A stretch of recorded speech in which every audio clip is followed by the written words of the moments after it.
കണ്ണൂർ ജില്ലയിലെ 71 ഗ്രാമീണ CDSകളിലെ 350 കുടുംബശ്രീ അംഗങ്ങൾക്ക് ഇ-സൈക്കിൾ നാളെ വിതരണം ചെയ്യും. ജില്ലാ പഞ്ചായത്തിന്റെ ആഭിമുഖ്യത്തിലാണ് പദ്ധതി നടപ്പാക്കിയത്. വിതരണോദ്ഘാടനം നാളെ മന്ത്രി MB രാജേഷ് നിർവഹിക്കുമെന്ന് കണ്ണൂർ ജില്ലാ പഞ്ചായത്ത് ക്ഷേമകാര്യ standing committee chairman KB Suresh Babu വാർത്താസമ്മേളനത്തിൽ അറിയിച്ചു.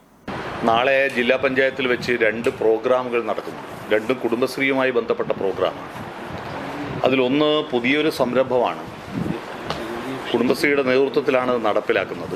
2050ഓടുകൂടി net zero emission carbon neutral Keralam എന്ന ലക്ഷ്യം കൈവരിക്കുന്നതിൻ്റെ ഭാഗമായി കുടുംബശ്രീയിലൂടെ കുടുംബശ്രീ അംഗങ്ങളായ വനിതകൾക്ക് അവരുടെ മൂവ്മെൻറ്റ്, തൊഴിലിനും മറ്റു സാമൂഹ്യ പ്രവർത്തനങ്ങൾക്കുമായ അവരുടെ മൂവ്മെൻറ്റ് ചെലവില്ലാതെ നടത്തുന്നതിനും സംരംഭങ്ങൾ ഏറ്റെടുക്കുന്നതിനും യാത്രാ ചെലവ് കുറക്കുന്നതിന് വേണ്ടിയിട്ട് rural development ministry of rural ഡെവലപ്മെൻറ്റിൻ്റെ കേന്ദ്ര ഗവൺമെൻറ്റിൻ്റെ സഹകരിച്ചുകൊണ്ട് നെറ്റ് സീറോ എമിഷൻ പദ്ധതിയുടെ ഭാഗമായി കേരള സർക്കാരുമായി യോജിച്ചുകൊണ്ട് 71 CDSയിൽപ്പെട്ട 350 കുടുംബശ്രീ അംഗങ്ങൾക്ക് ഈ സൈക്കിൾ വിതരണം ചെയ്യുകയാണ് നാളെ ഇവിടെ വെച്ച്.